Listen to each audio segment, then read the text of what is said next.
cumprimento os irmãos, cumprimento a amada, a eleito, filhinhos, propriedade peculiar, a noiva do Cordeiro, que espera ansiosamente pela volta do noivo. Cumprimento a amada igreja, com a santa e gloriosa paz do nosso Senhor e Salvador Jesus Cristo. Amém! Vamos abrir a palavra de Deus no tema da campanha, que se encontra no livro do profeta Ageu, capítulo 2. Livro do profeta Ageu, capítulo 2. Este livro se encontra, ele é o antepenúltimo livro do Antigo Testamento, ou o terceiro de trás para frente, né, do Antigo Testamento. Aqui no mundo ocidental nós dividimos a Bíblia assim, né? Antigo ou Velho Testamento e Novo Testamento. Mas não é assim para os judeus.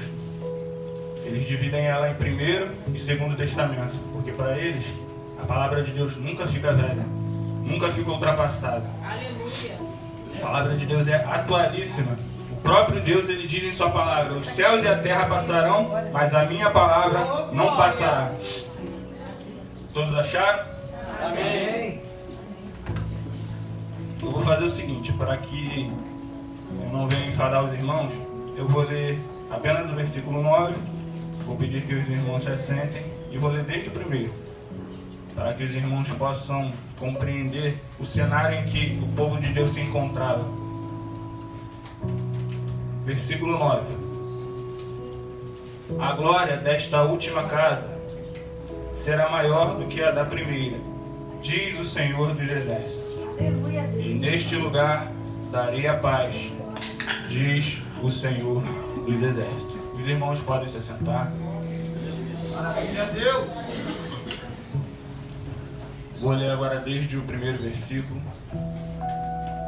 para que os irmãos entendam o contexto. Versículo 1.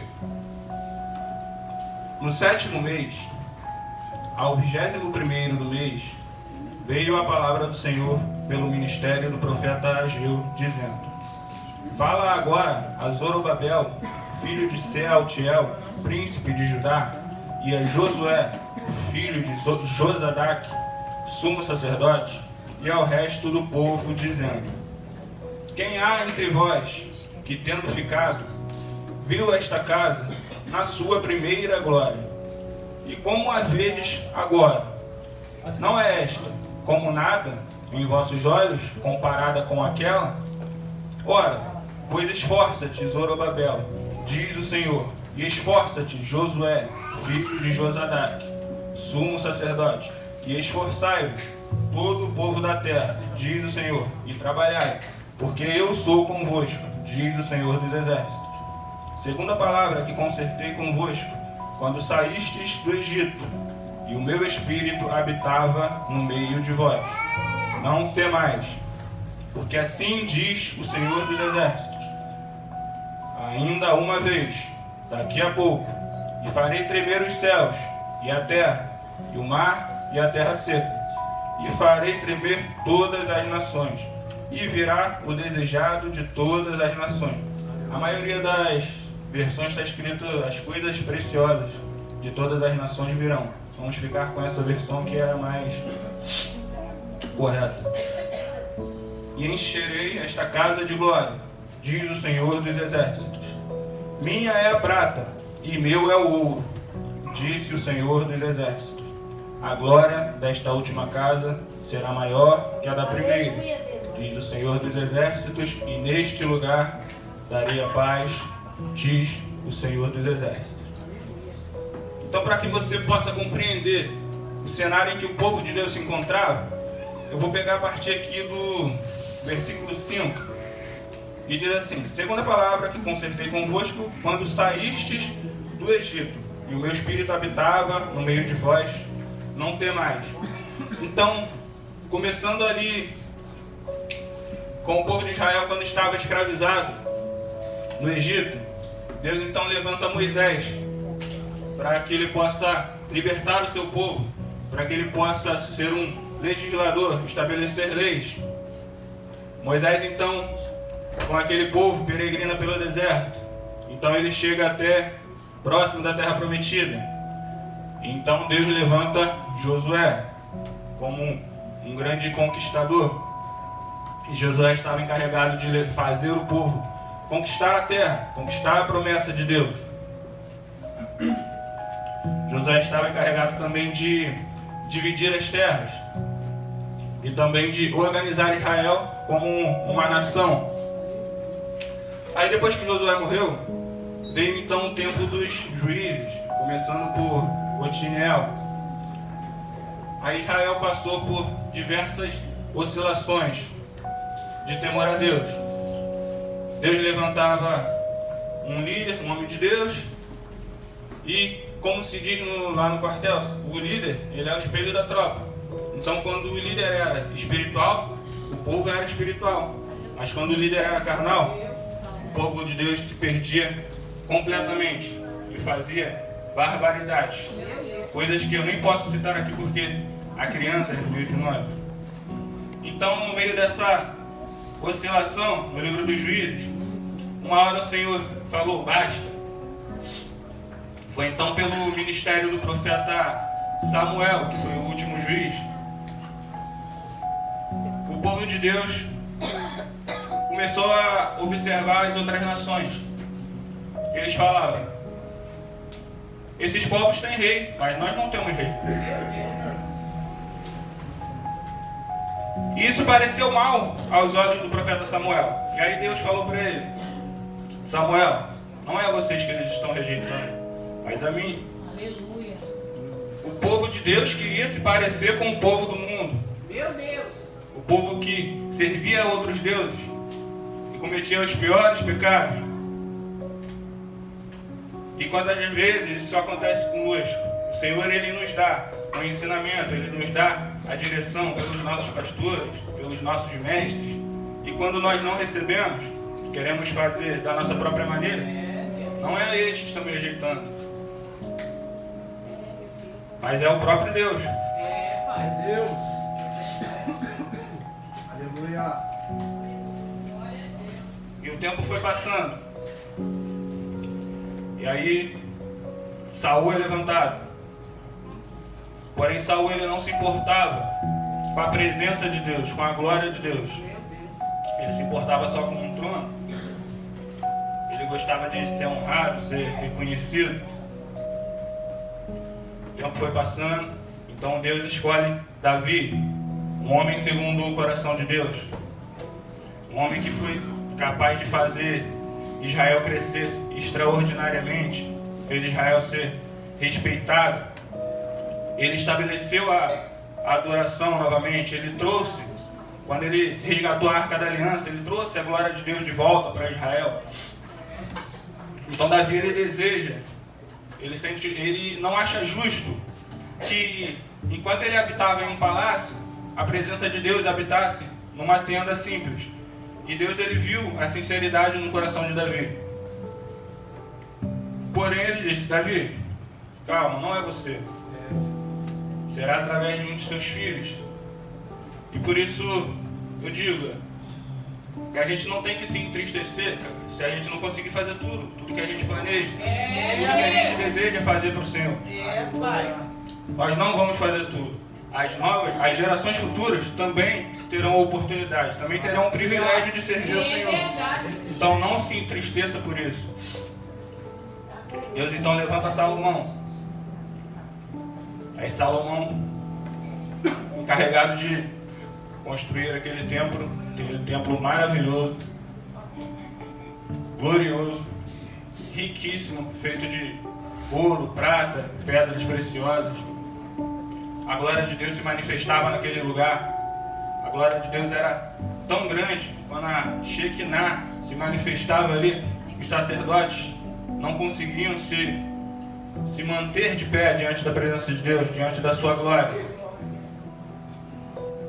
E aí passa o tempo de Salomão, Deus levanta Roboão, seu filho, e aí novamente Israel começa a oscilar.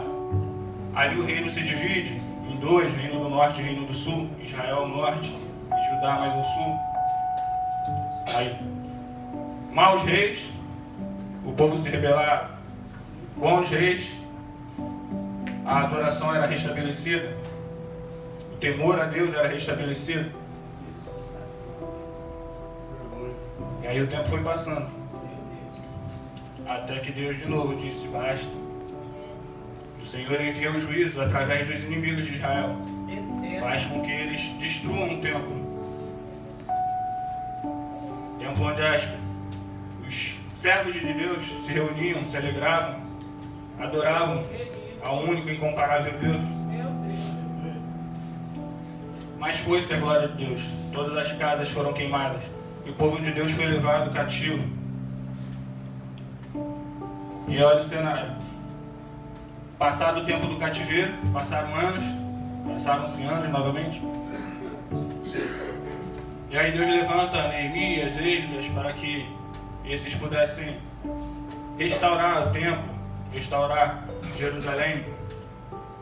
Mas como sempre, aquele que tem a obra de Deus, os inimigos se levantam. Eles tentam abafar a obra de Deus na nossa vida, eles tentam paralisar, tentam impedir. E muitas das vezes até conseguem, mas por um tempo, até que Deus diga basta.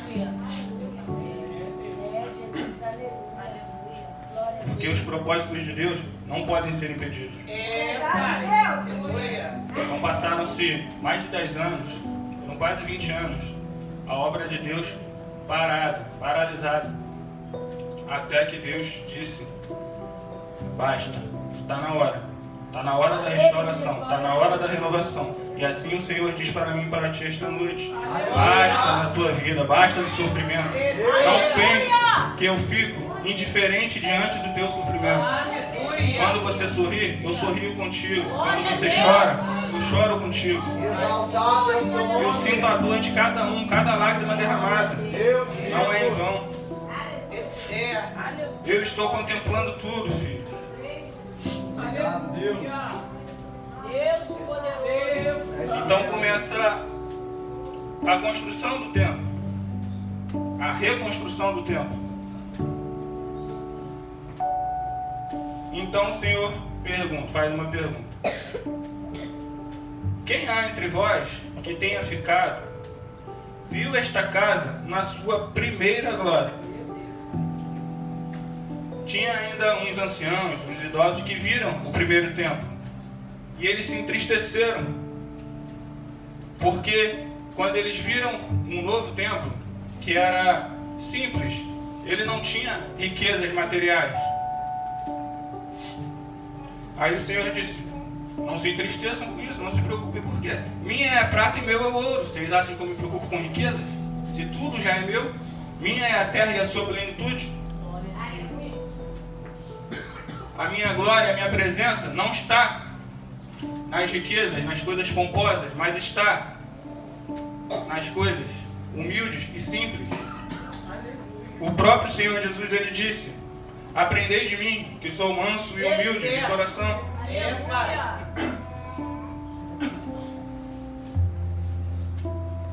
Por isso a gente tem que parar com esse negócio, sabe? Ninguém pode aparecer mais do que eu. Ninguém pode brilhar mais do que eu. Só eu posso me destacar. O maior profeta nascido de mulher, João Batista, ele disse: eu não sou digno de ajoelhado desatar as sandálias dos seus pés. E muitas das vezes a gente pensa que é alguma coisa, menospreza o nosso irmão, tenta abafar a obra de Deus na vida dele. Santo Deus. E uma vez o Senhor me disse isso na igreja em geral. O Senhor falou: na igreja como um todo, não é a Tanque de Betesda exclusivamente. Ele disse: aqueles que estão assentados sobre a tribuna permitiram que o orgulho e a soberba entrassem em seus corações. Mas quando eu fizer a obra na tua vida, não permita que isso aconteça. Porque serei eu que farei tudo e não você.